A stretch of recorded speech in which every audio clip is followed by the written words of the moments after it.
Bonjour à tous, nous te saluons au nom de Jésus. Bienvenue à ce numéro de Plat du jour pour ce dimanche 19 janvier 2025. Aujourd'hui, notre plat est préparé dans le livre des Psaumes, le chapitre 11, les versets 1 à 3. C'est en l'Éternel que je cherche un refuge. Comment pouvez-vous me dire, fuis dans vos montagnes comme un oiseau? Car voici, les méchants bandent l'arc. Ils ajustent leurs flèches sur la corde pour tirer dans l'ombre sur ceux dont le cœur est droit. Quand les fondements sont renversés, le juste, que ferait-il? Le psaume 11 reflète la réalité de nombreuses nations aujourd'hui où divisions, guerres, violences de toutes sortes, catastrophes naturelles obligent des populations entières à fuir, que ce soit à l'intérieur de leur pays ou au-delà des frontières. Ces déplacements révèlent une quête universelle de sécurité, de paix et de refuge. Le psalmiste exprime ici une question importante. Face au danger, doit-on fuir ou placer sa confiance en Dieu? Bien que la prudence recommande de quitter les zones à risque pour protéger nos vies et celles de nos familles, il est crucial de comprendre qu'aucun endroit sur Terre n'offre une sécurité parfaite.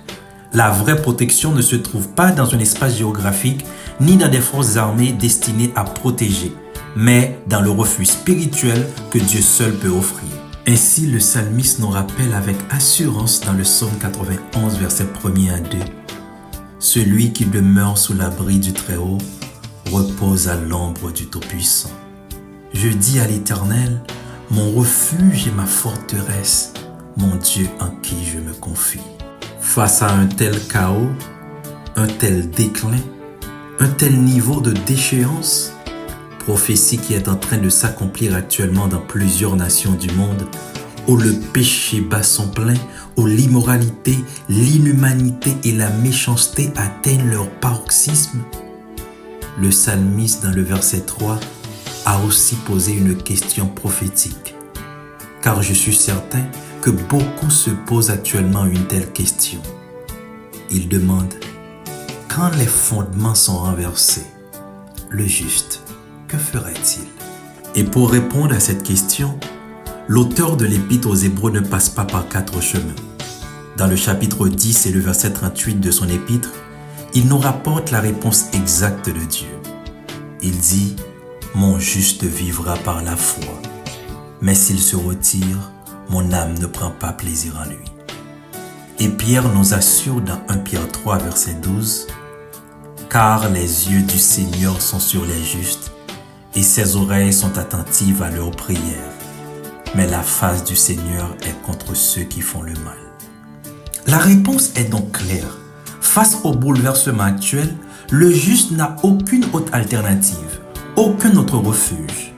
La foi en Dieu. Cela signifie que les hommes dont le cœur est droit ne doivent pas être ébranlés par les ruines et les calamités qui les entourent. La foi en Dieu offre une stabilité intérieure qui transcende les circonstances extérieures. Bien que les méchants puissent tendre des pièges, bander leurs actes dans l'ombre ou semer la destruction, le juste est assuré que son véritable refuge est en Dieu. C'est cette confiance qui distingue le croyant et lui permet de rester ferme face à l'adversité. Cependant, il ne doit pas s'agir d'une foi passagère. Il faut persévérer dans la foi jusqu'à la fin. Car il dit, « S'il se retire de ma volonté, s'il abandonne la foi, s'il tombe dans la peur et le doute, mon âme ne prend point plaisir en lui. » Le juste est appelé à persévérer dans la foi, peu importe le chaos environnant. Jésus a déclaré dans Matthieu 24, verset 13, « Mais celui qui persévérera jusqu'à la fin sera sauvé. » Ce passage encourage à ne pas abandonner la foi, même lorsque tout semble s'écrouler autour de nous. Ceux qui renoncent à leur confiance en Dieu ou qui se laissent dominer par la peur ne peuvent plaire à Dieu. En revanche, ceux qui persévèrent dans leur relation avec l'Éternel deviennent les témoins vivants de sa volonté, de sa fidélité et de sa puissance. La persévérance n'est pas seulement un appel à survivre, mais une invitation à triompher spirituellement et à demeurer ferme dans les promesses de Dieu. Mais aussi, il nous faut un équilibre. Nous avons besoin de la sagesse dans la foi et surtout de l'obéissance à Dieu. Car, bien que la foi exige une totale confiance en Dieu, elle n'exclut pas la sagesse. Le croyant ne doit pas s'exposer imprudemment aux dangers inutiles. Cependant, toute décision, qu'il s'agisse de rester ou de fuir, doit être guidée par la volonté de Dieu. Ce n'est pas en courant d'un endroit à l'autre ou en cherchant désespérément un refuge que l'on trouvera la sécurité, mais en demeurant dans la présence de l'Éternel. David affirme « Je lève mes yeux vers les montagnes. D'où me viendra le secours? Le secours me vient de l'Éternel qui a fait les cieux et la terre. » Il n'a pas dit que son secours vient de Jérusalem, ni de Nazareth. Il n'a pas dit non plus que son secours vient des forces armées ou d'un roi de la terre. Il a dit « Le secours me vient de l'Éternel qui a fait les cieux et la terre. » Je me rappelle cette histoire du peuple de Dieu en Égypte où Dieu a placé un refuge spécial pour son peuple, appelé Gozen, pour le protéger des plaies qui devraient frapper le pays d'Égypte. Exode 8, versets 22 à 23 nous rapporte, je cite, « Mais en ce jour-là, je distinguerai le pays de Gozen où habite mon peuple. Et là, il n'y aura point de mouche, afin que tu saches que moi, l'Éternel, je suis au milieu de ce pays. J'établirai une distinction entre mon peuple et ton peuple. » Également, dans Exode 9, versets 25 à 26, Moïse écrit, « La grêle frappa dans tout le pays d'Égypte. Tout ce qui était dans les champs, depuis les hommes jusqu'aux animaux, la grêle frappa aussi toutes les herbes des champs et brisa tous les arbres des champs.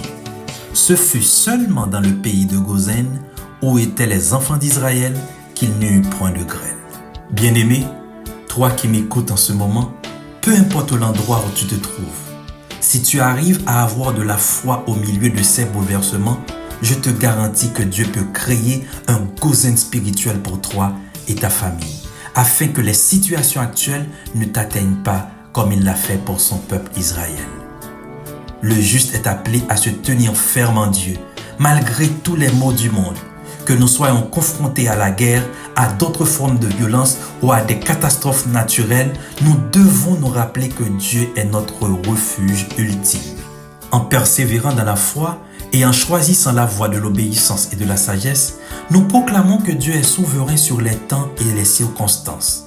Ne nous décourageons pas, mais gardons les yeux fixés sur lui, sachant que sa main protectrice demeure toujours avec ceux qui lui font confiance.